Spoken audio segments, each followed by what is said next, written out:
Many of their fellow workers are already dead, yet no one seems willing to take responsibility for their pain and suffering. Welcome to WatchMojo, and today we're looking at times when the nitty-gritty details of major events were even worse than you may recall. Belgium had recently become an independent kingdom.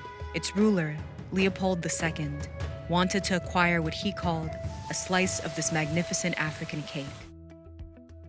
Cannibalism during World War II. War can turn men into monsters. Perhaps there's no better example of this than World War II. While the Nazis may have gotten much of the attention, the Imperial Japanese Army committed numerous atrocities during World War II. Among the most horrifying were acts of cannibalism committed against civilians and POWs. Japanese historian Yuki Tanaka details dozens of cases where Japanese soldiers engaged in cannibalism. Often, these acts were driven by hunger amid Allied attacks on supply lines. But that was not always the case. In the Chijichi incident of 1944, Japanese officers executed and consumed captured American airmen. It's unknown how much food the Japanese soldiers had on the island, but many claim that they were by no means starving, as there were plenty of resources available. One of their commanders, Lieutenant General Yoshio Tachibana, was later tried and executed along with some of his subordinates. The Japanese government does not allow this part of Japanese history to be taught or discussed in public as it's deemed too sensitive. Scholars who wish to publish information about the atrocities that happened during World War II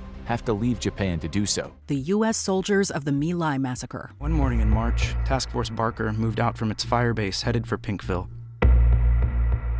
Its mission?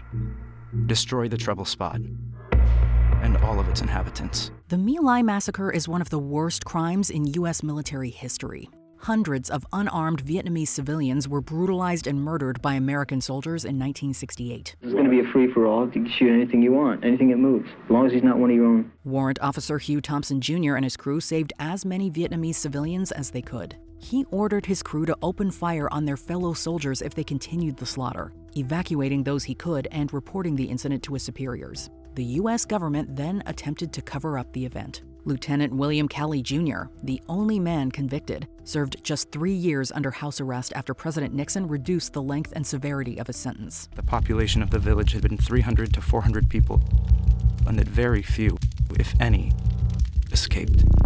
Meanwhile, Thompson faced years of death threats. He carried the psychological scars of his heroism for the rest of his life. I couldn't quite accept it.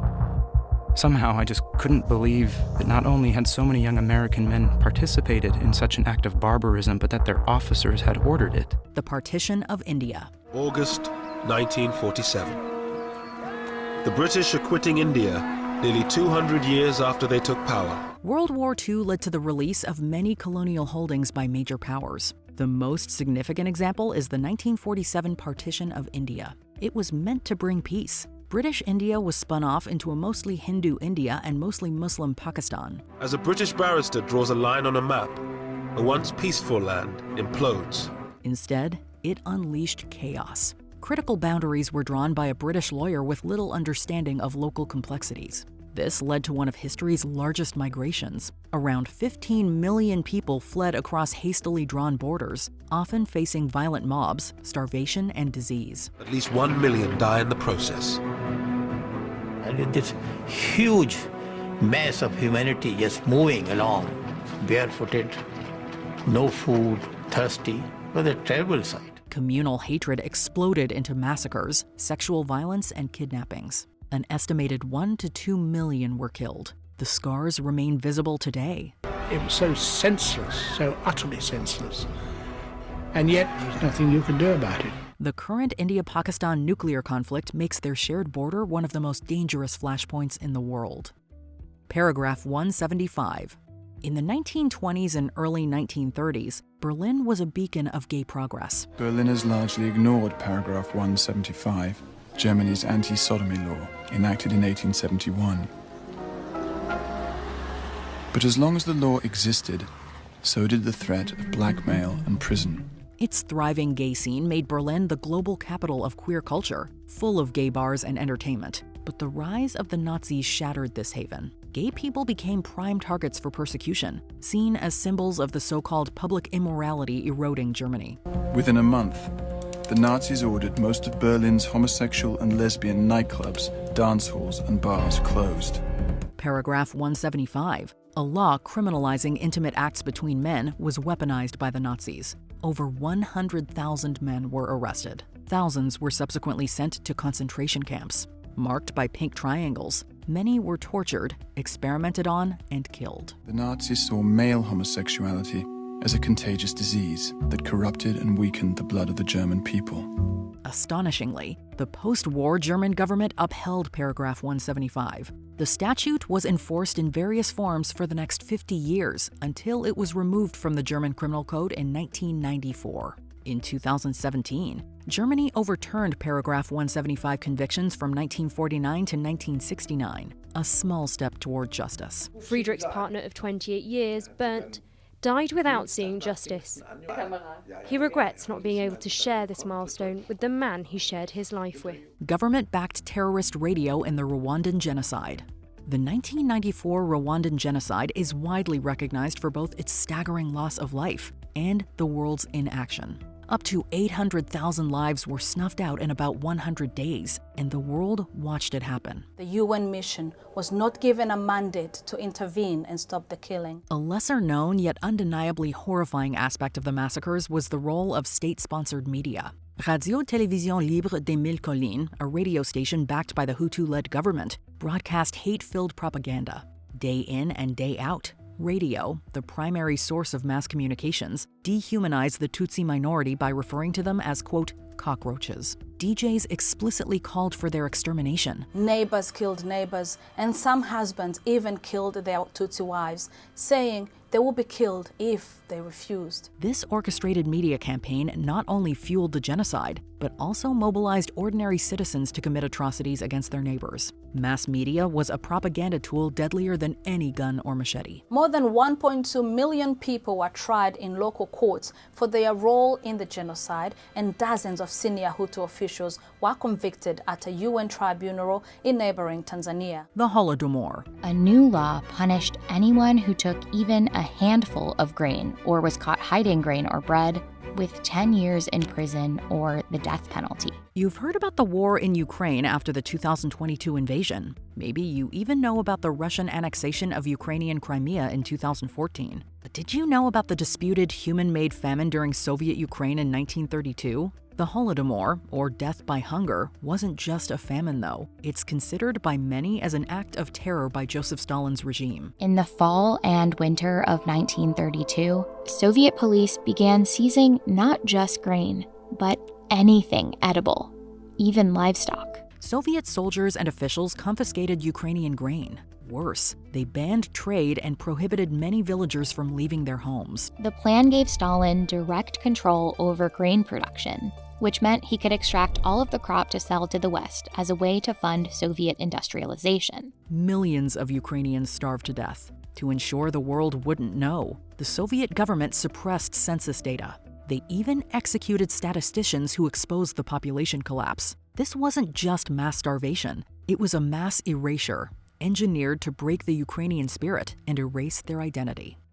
The Congo Free State and a savage Belgian king. Whether in bustling cities or remote villages, the 1880s and 90s were years of terrifying upheaval in Africa. Often overlooked by Western activists, the Democratic Republic of Congo remains one of the most dangerous places on Earth. This tragic fact is deeply rooted in its horrific colonial history. At the turn of the 20th century, the Congo was the personal property of King Leopold II of Belgium. Belgium had recently become an independent kingdom.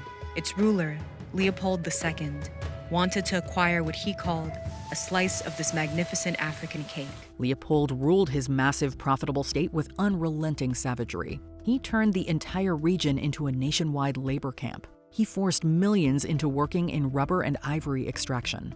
Those who didn't meet quotas faced mutilation and/or death, with entire villages wiped out.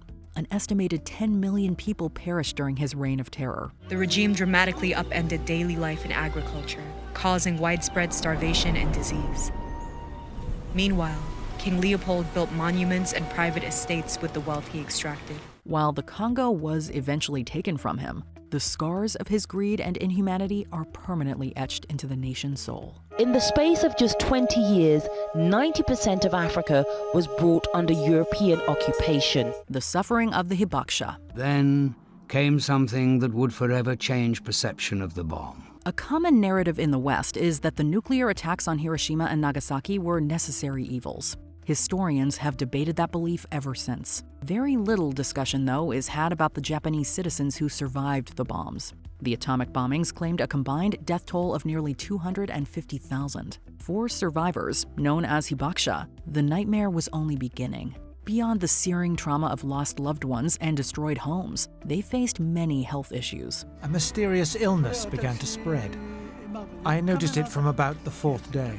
Survivors suffered decades of cancers and chronic illnesses caused by radiation exposure. Social ostracization compounded their suffering. Hibakusha were often shunned as tainted by other Japanese due to fears of contamination or illness. Many struggled to find work or marry, trapped by stigma. American scientists had always known the bomb would produce radiation, but the scale of the after effects came as a shocking surprise. The nuclear arms race poisoned Navajo Nation. Many of their fellow workers are already dead, yet no one seems willing to take responsibility for their pain and suffering. The Navajo Nation has paid a staggering price for America's nuclear ambitions. Between 1944 and 1989, uranium mining on Navajo land extracted over 30 million tons of ore. Neither private companies nor the federal government gave any regard to worker safety or environmental health. Many Navajo miners toiled unprotected, inhaling radioactive dust and drinking contaminated water. Navajo Nation has since been plagued with cancers and chronic illnesses. Clint Black worked underground in the VCA mine for 22 years. Today, he has nodular fibrosis, a scarring of the lung caused by exposure to uranium dust. Even decades after mining ended, over 500 abandoned mines and polluted sites continue to poison the land and water. Federal nuclear testing in nearby regions likewise exposed entire communities to radioactive fallout. While programs like the Radiation Exposure Compensation Act offered some aid, they're only a small step in addressing the profound generational harm. While the wheels of the bureaucracy turn slowly in their efforts to solve many of these problems, people continue to be exposed to the dangers of uranium. Before we continue, be sure to subscribe to our channel and ring the bell to get notified about our latest videos. You have the option to be notified for occasional videos or all of them. If you're on your phone, make sure you go into your settings and switch on notifications. The Black Death led to persecution of Jews. The Black Death ravaged Europe, killing nearly half the population in the mid-14th century. But while the bubonic plague decimated cities, another horror unfolded in town squares across the continent: the widespread persecution of Jewish people. Jewish communities were accused of poisoning wells and spreading the plague, leading to both brutal massacres and pogroms. Ironically, their lower infection rates may have actually been related to Jewish everyday life. Religious practices like the mikveh, a ritual bath, and strict dietary and hygiene laws seemingly helped keep Jewish communities healthy. But this was just misinterpreted as evidence of guilt. Instead of recognizing these practices as protective measures, superstitious fear fueled mass violence. Entire communities were wiped out in pogroms, and the plague became an excuse for rampant anti-Semitism. History is full of tragedies compounded by bad choices and malice. What other tragedies are worse than we remember? Let us know in the comments below. The Hutu extremists set up a radio station and newspapers which broadcast hate propaganda, urging people to weed out the cockroaches.